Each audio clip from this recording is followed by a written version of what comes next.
Hey guys, and welcome to Tennessee Football Breakdown with Billy Ratliff. I'm Starla, and we're going to talk about this Tennessee Alabama game. But before we get started, we want to send our heartfelt condolences out to the family of Tasha Butts, Lady Vol for Life, who's battled breast cancer for the past 2 years. So our prayers are with you. Um, all right, Billy. I thought at halftime that we were going to be smoking some cigars after the game. Let's just go through it. 34-20. What'd you see? Oh, it went exactly like I thought it would. And, it sucks, because like the way I was going to come on here and explain this game is I didn't want to do that, but I'm going to do it because I want to apologize to the kids, the guys that go out there and work their tails off to put a show on for the fans. And that's not what we saw. We saw a show first half of kids giving it all that they had and come back out second half. I'm not going to say these kids took plays off or whatever. They still worked their butts off. But when you have a one-sided game where they're calling it one way, it's not fair. It's not fair because I've never seen a game called like that in a half. I'm watching the game with my mom this past weekend in Mississippi. And when my mom is saying, what was that? Why didn't they do this? And why didn't they do that? I said, Mom, I told you before this happened. I said, the second half, we either going to score touchdowns and keep going or match their points because the referees are not going to allow this to happen to the second half. And sure enough, it happened. You know, and every time it happened, it was on a crucial situation. It wasn't like it was, you know, we are down on their side of the field and, they push us back where it's a longer field goal. No, it was always backed up. Mhm. And even when they got the ball, third and long, and we sacked them. I'm like, come on, guys, you've let them get away with all of these calls. They don't need help. They're supposed to be the guys that are five stars. They're Mhm. supposed to be. They don't need the help. They don't. Well, they got a lot of help that second half, and I'm not even the type of person to cry about referees because the way I've always been taught is don't give them a chance to even cheat. Do if they could have done the exact same thing they did the first half, you want to worry about the rest. But they could not do that. They couldn't duplicate that. You know, there's no coincidence that, all of a sudden Alabama looked way faster than Tennessee, that they get outside to the edge just that easy. No, it's not that easy. When you got two defensive ends that are getting up the field, you can't run outside. You can't. It is impossible. Now, when you holding them, even the slight second, you know, it's easy for those guys to get around the corner. And that's what happened. And I just like I said, I feel sorry for the kids because they worked their butts off to basically they exposed Alabama. Mhm. They exposed Alabama. And this, I will have to say, this is probably the worst offensive line I've ever seen that Alabama has ever created since the Nick Saban era. Mhm. Because you're talking about offensive tackles that are 6'5", 6'6", 6'7", 330, 40 pounds going against a 6'2", 245-pound defensive Mhm. end. And this defense, our ends gave them business all first half, even second half, but they wasn't calling the holdings or, Yeah. the whatever, the hands to the face, all those things. It matter. And a lot of people say that those things didn't cause us to lose the second half. Yes, it did. Because some of these calls were on the extra touchdown or it'd be third down and they scored a touchdown. Mhm. Now if it's third and 18 instead of 7, it's 3. It makes a big difference. Makes a big difference. You know, even the call on, let's go to the offense. Even when we had the fourth and short, the third and short, Why did they review the third and short, but they didn't review the fourth and short? Anytime it's a close situation, they're supposed to review it. No, they did not review it.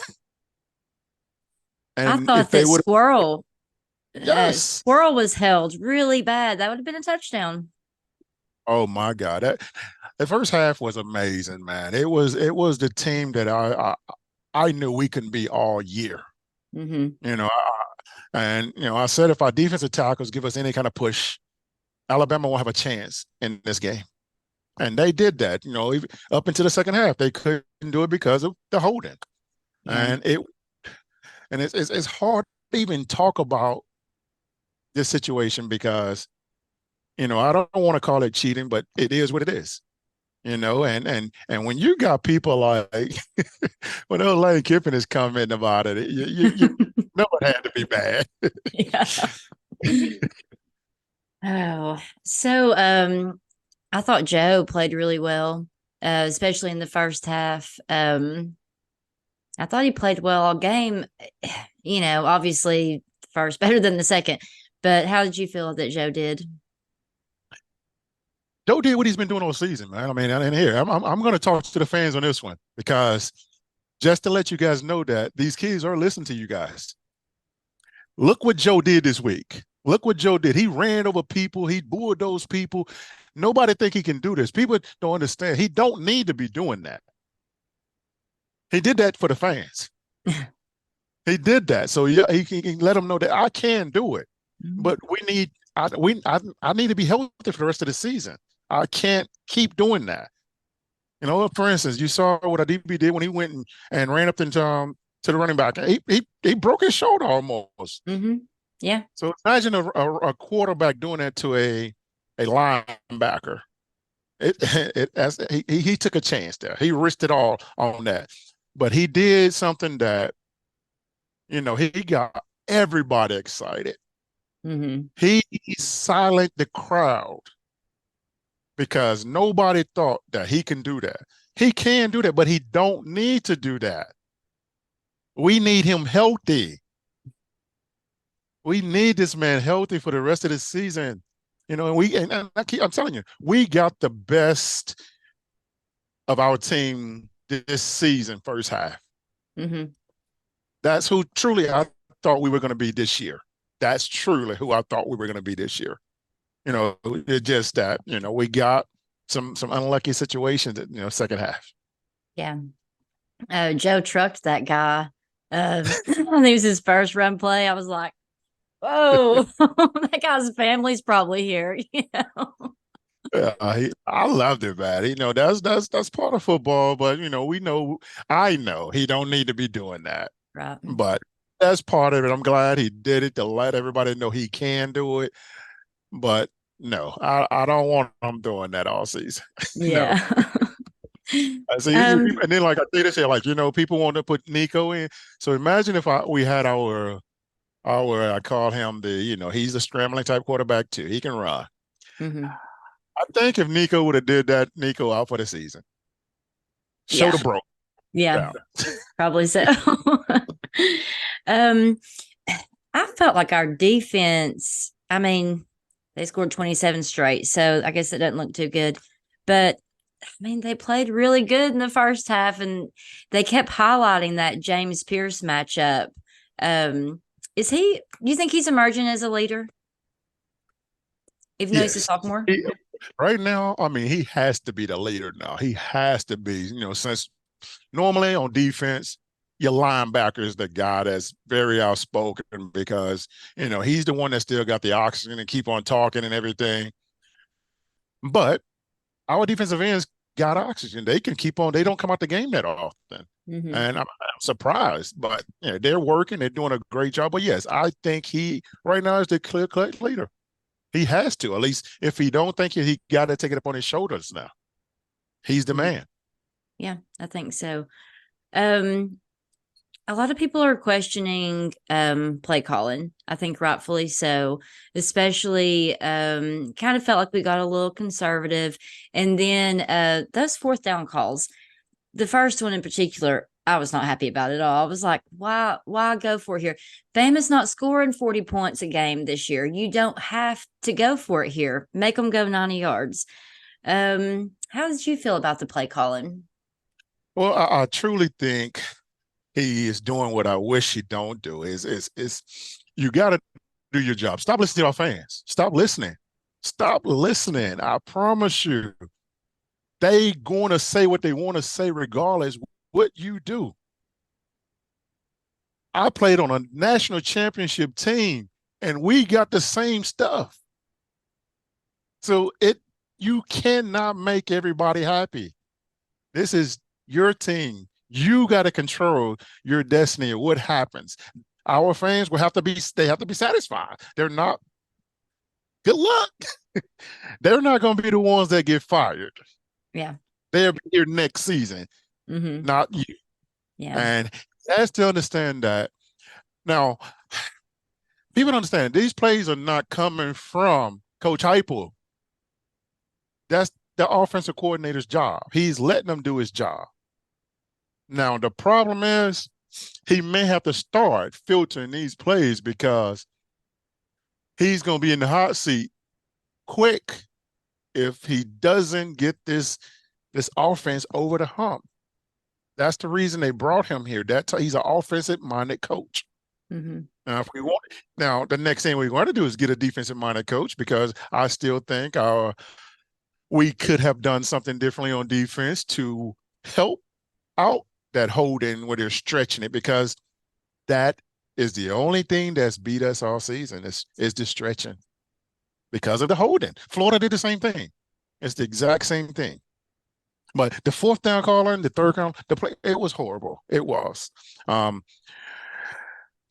If you're going to, let Milton run the ball like that, you got to do what protects him, and that's running a true option. Because if you do the true option, they know he's going to either hand it off, he's not going to keep it. He's not going to keep it.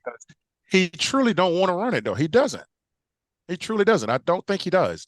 Like even when he ran the 80-yard this year, he was surprised that it was that wide open because he didn't turn it on until he got to about the 40-yard line. Oh, snaps, I'm wide open.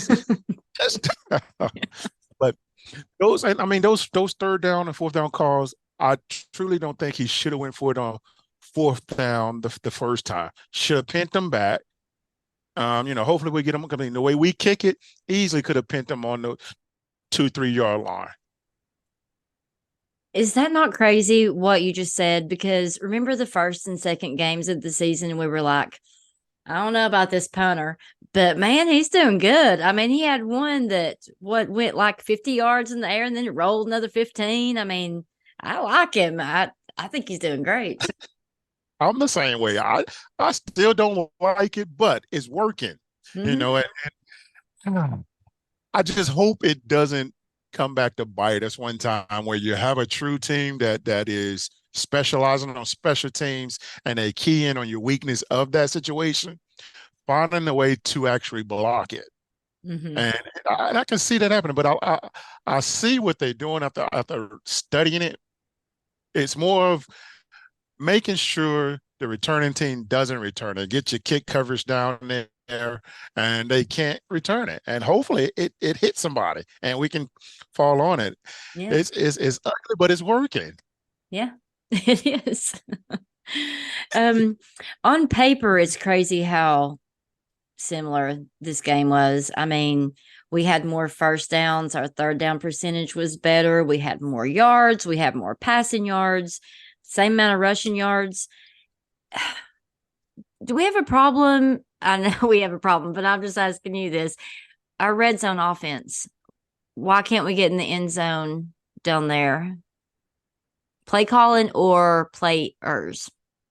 When we get down in the goal line situation, goal line becomes a lot harder because there's not a lot of field for our type of offense. When you have, the spread type of offense, that's the reason for spread, because there's open field. But when you get on the goal line, we don't have the horses to knock it in the end zone. That's why I think we're going to have to utilize Joe. He's going to have to be that horse. And that's why I truly think they got to utilize the true spread option. Because if you look at it, when anytime they hand the ball off, Joe is wide open. And if he actually read it, like I thought they had something this past weekend when I saw him stretching it, then pitch it. Mm-hmm. But then he stretched it one time and he should have kept it. And he pitched it and we had a loss for yardage. Yeah. I thought we was had something going there. I was like, wow, they're actually doing the read. But then it actually wasn't a read when I started studying it. When I watched it again, actually, I watched it on my way home, and I'm like, no, that's not reading. That is predetermined who's going to get this ball. Because if you notice when he pitched it to him and he lost the yards, Mm-hmm. there was no way to pitch that. There was not enough room. I mean, by the time he pitched it to him, he was out of bounds. Yeah. It looks very awkward. Yes. And what bothers me is why are we running this to the short side of the field? Yeah. Short side of the field. We have I understand how the weakness of it, the strength where we're trying to run to the numbers or there not that many people there. But Alabama was running a strong defense, but slanting to the weak side Mm-hmm. every time, and it's hard to block that scheme when they're doing that. And even when we throw our strings out there, they're still slanting weak. And the defensive lineman was out there before the offensive lineman to even block. I'm like, wow, because they did go adjust. They did. I Mm-hmm. truly don't think we are adjusting accordingly. And when I say accordingly, I say turn the playbook one first half off and go to playbook two. Because if you continue to do same things in the first half, second half, they're going to adjust to that. And Yeah. like Nick said, he said, we went from a 3 down lineman to a 4, and it helped us get pressure. It did because we truly don't have 5 offensive linemen that could actually block one-on-one. We don't. We still missing some linemen. And then when who was it got hurt? I think one of our guys got hurt. Who was it? Gosh, what was his name? I think we had a lineman that got hurt, and then we had somebody come back in, and the talent it goes down. Yeah. You got 4. Let's see. Let's go back. Alabama has 12 defensive linemen that's probably going to go play pro eventually. Mm-hmm.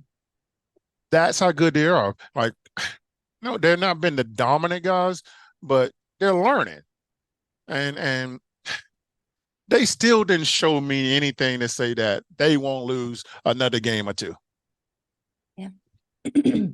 Tennessee exposed them. Tennessee exposed them. Yeah. I was I I was excited after the first half, but you got to know Nick Saban's going to make adjustments. So I was hoping that we just come out and keep our foot on the pedal. But Ramel Keaton had a really good catch. He had 5 catches for 71 yards. I thought he played way better than he has been. The receivers they did a good job. I mean, there's still some things I wish they still can do. Um, you can tell they didn't do a lot of good blocking down the field. We didn't have those big runs or the extra yardage on the run. Our running backs, they did it. Alabama took care of that. Mm-hmm. And that's why I don't understand why we didn't stretch the field. We did it in the first half, and the second half, we didn't do anything that was over 10, 15-yard routes or anything that like make them get out of the box. Mm-hmm. Alabama was lost the first half. If we continue what we was doing, but do it in a different formation, stop showing them the same formation. Eventually, these guys are going to catch on. These guys are not dumb. I promise you, they understand when formations are up and they see what they're doing. Because you can see they were smiling, like, oh, that's it. That's the play. That's it. That's it. That's it. They knew these plays. They did. And of course, it didn't help that the refs was, Yeah. oh man. So last year and the year before, um, Heupel was very, very creative in his play calling. Um, I think that, this is Heupel's offense and he gets people to run it that know his offense. But do you think that, like, Alex Golesh being gone, is that factoring into this any, even though it's Heupel's offense? I think it's both ways. I think it's Hyper's offense, but he's letting his guys do the job. Now, if I was Hyper, if I was Coach Hype, I would have him on a loose leash because if this offense doesn't do what it's supposed to, eventually somebody has to take the blame. Mm-hmm. And the head coach not going to take it. I kind of go back and this kind of reminds me of, you remember when they fired Coach Sanders, Mm-hmm. Randy Sanders, Yep. and that the year before they fired Coach Foreman. Now that season, if you're going to get rid of Coach Foreman, that should have been the year you got rid of Coach Foreman. You don't fire the coach when he has 9 wins or he's winning. Mm-hmm. You should have fired him when he had 6, 7 wins. Yeah. But they use Coach Sanders as a scapegoat, which he wasn't the issue. Mm-hmm. But in this situation right now, it is our offensive coordinator, and Coach Hyper is going to have to filter this playbook and be like, "Hey, no, we can't do that. We need to go to three. No, we're not running 2. We're running 3. Let's go." Mm-hmm. Because we got to get our scoring up. There's no reason we shouldn't have scored 40 points this weekend. Mm-hmm. No reason. Alabama did not do anything that would tell me that we cannot dominate them. I told everybody before this happened, if we can go out there and play ball and the referees do their job, we're gonna blow Alabama out. I said we're gonna blow them out. But it happened. Yeah. I just wanted to point out, I was looking at this. Tamari McDonald had 10 tackles. It's pretty good. Elijah Heron 8. Tank had 7. I mean, a tale of two halves. But so, as a former player, um, how do you shrug this one off? How do you not let Bama beat you twice? We've got a really hard game coming up. Is it really, really hard after a disappointing loss like this, or is it just time to get to work? I think this game here gave them a whole lot of confidence. Mm-hmm. This game here, this was the game. I was hoping we won this game. And God knows, I'm going to say this here. Their confidence is much more stronger than that team was last year coming up the rest of this season. Mm-hmm. Because they went down to that first half. And when I say they kicked Alabama's tail, so you telling me these are supposed to be 5-star players, right? And y'all let us play with you guys. Yep. We went and watched this film. This is what I would have been.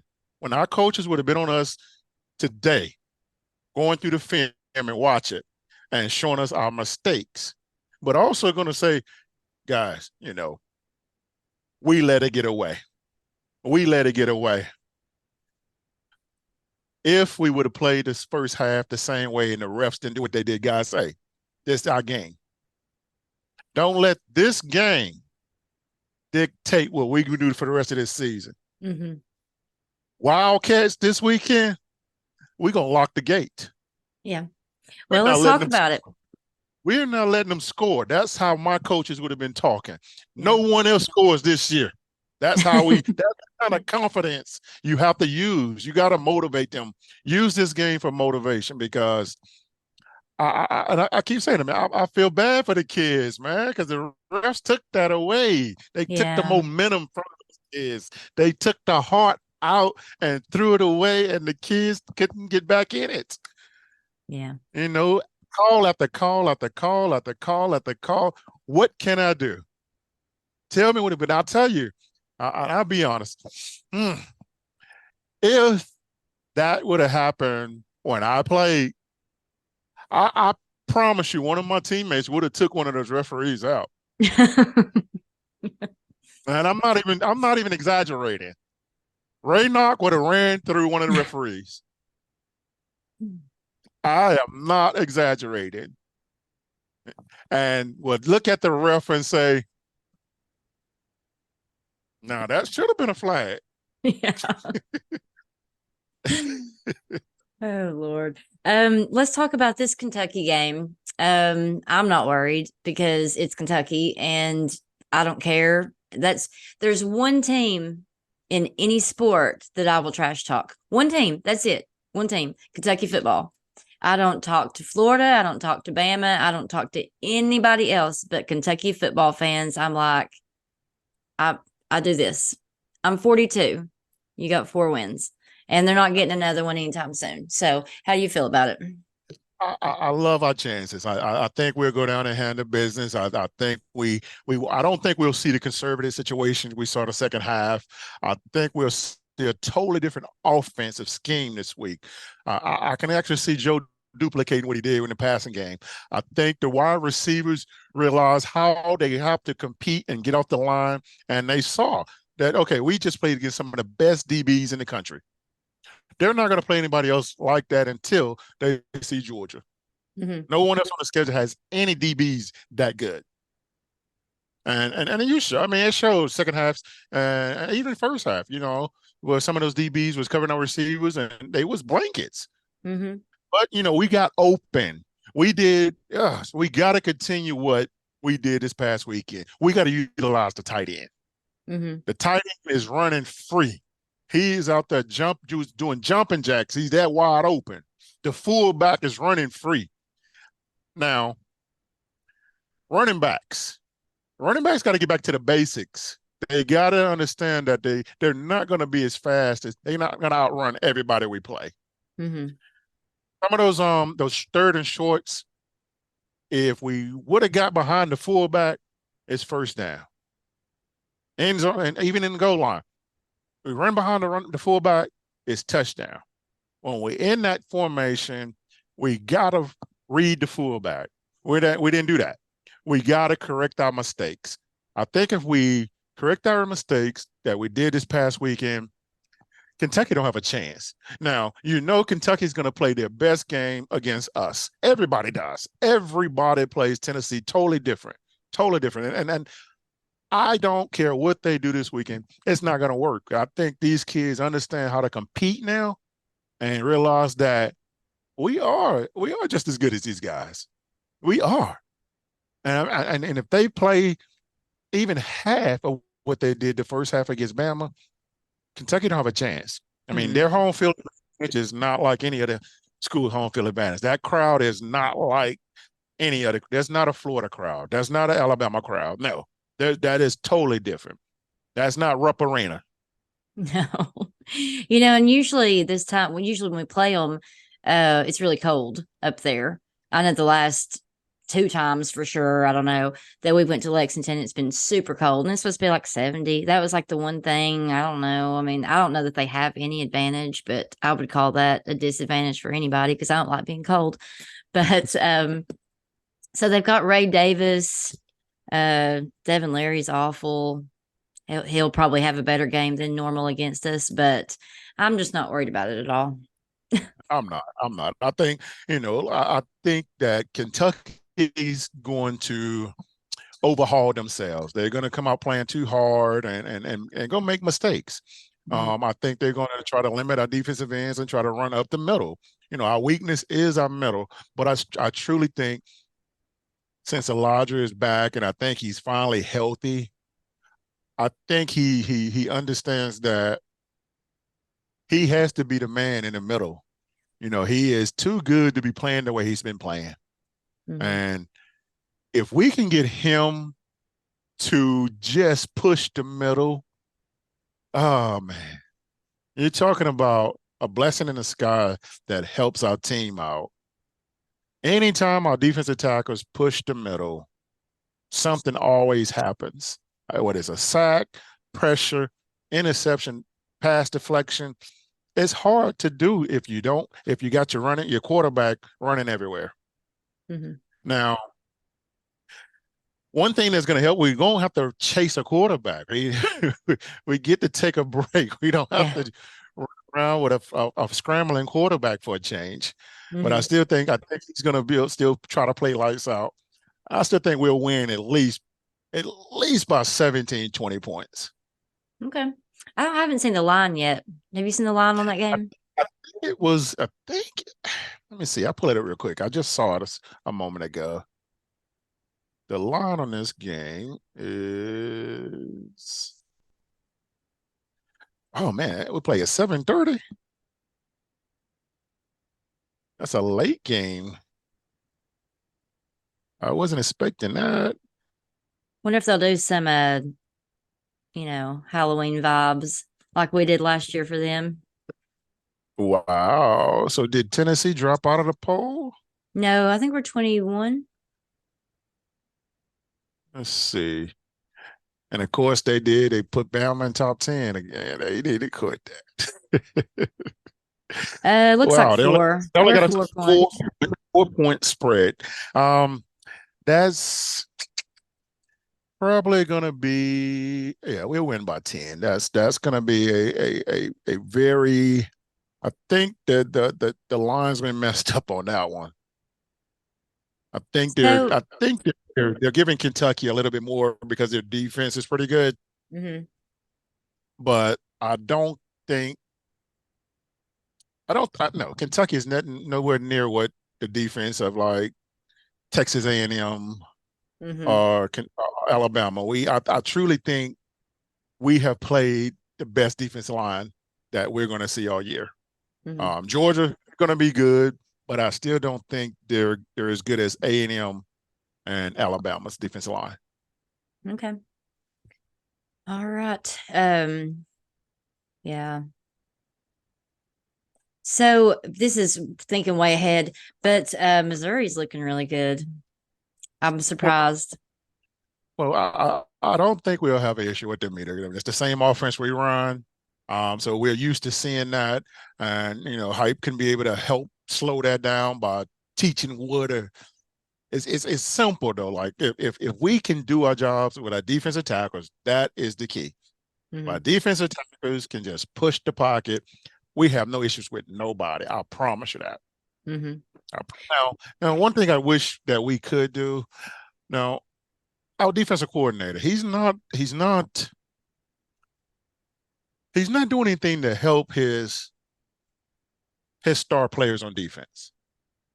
When you have defensive ends the way we have that's getting up the field, you got to do things to create simplicity for those guys. You don't want to always have them going against these huge offensive tackles. Make them run, make them go around and make these tackles good. And the defensive tackles, they don't like to keep pushing 600 pounds every play. Make it fun. Like we could have easily done some things where, do some movement and make one of the defensive linemen drop back and spot a quarterback. You Hmm. know, it could have been plenty of times where we did it against Alabama, where he ran, some of those first downs. We had no spies for him. Like you gotta, it's almost like they don't do when I played. All 11 guys got to know everything, like the checks, knowing what's going to happen if this happens, um, knowing the formation. Even though we down on the line, we know what's coming. I mean, because I called every play that Alabama ran. It's so simple. Football don't change. X's and O's. The only thing change is the bodies that gets in the uniforms. Hmm. It's so simple. And my mom kept saying, "How do you know to play?" Like, Mom, easy. I said, just imagine that it was 10 more guys that knew to play too. It was just that easy. And that's what you saw the second half with Alabama. They knew the plays. It became simple and easy. And once it becomes simple and easy, it becomes fun. Hmm. And that's what you didn't see us doing the second half. We wasn't having fun. Yeah. We wasn't having fun. And our defensive coordinator, he got to understand that zone don't work for everybody. When an offense see you running zone, it's simple and easy to start running around the edges. Easy to grab the church and get that extra edge. And it's simple. It's just he got to figure out a way to keep our ends outside and stop letting them get them in their chest. Because as Hmm. soon as those guys get in their chest, our defensive tackles are not that fast to get outside to keep the contain. They're not. It's totally different from the defensive lineman I'm used to seeing at Tennessee. I'm used to speed, speed, speed, because the way all offenses are designed, they're designed to score now. And they're so much faster now. And if we don't have any guys that can run to the ball, it's hard. It's hard. And I'm not saying our guys can't do it. It's just I haven't seen it. I don't know if they're just that slow. Our defensive ends, they're good. They're good. I mean, the second, third string, they're good. It's just the defensive tackle position. When they're doing their job, our defense is unstoppable. Hmm. Do you have anything else to add for next week or this past week? Well, I still just want our fans to just keep supporting the guys, man. Mhm. Keep supporting these kids. I'm telling you, they're listening to you guys. They are. I promise you, they are. Social media is the biggest thing out there now. It's not like they don't. For instance, I know when remember when Joe Mom said that he doesn't look at it. Oh, he listened to it. He does. And you saw it this past weekend. Mhm. As asking, hey, why don't he drop that shoulder and run over somebody? You you saw Yeah. it. Chris, he heard you guys. But I just wish we got to get off the negativity. Got to get behind this team and push on and just hope for the best, because the season not over. There's still a long season. There's still a lot of football left to be played. And I truly don't think we're going to see an undefeated SEC school this year. I truly don't. I truly don't. I truly think that Georgia is beatable. Um, Alabama, they already lost one, but I still think that they're going to lose a conference game too, maybe two. Yeah. I hope so. So we just got to keep pushing on and then just hope for the best. And I still think that, like I said, our win total, I still feel like it'd be the same that we had. I said last year, it'd be either this should be the same or better, but now all we can get now is the same. Yeah. Uh, Mhm. at the worst, 3 losses. Okay. Well, that's still a very successful season. So, It is, but not for me as a player. That's just not. It's a step back. yeah, it is. It is. All right, Billy. Well, thank you so much again, as always. All right. Thank you for having me on. All right. You have a good night. Yes.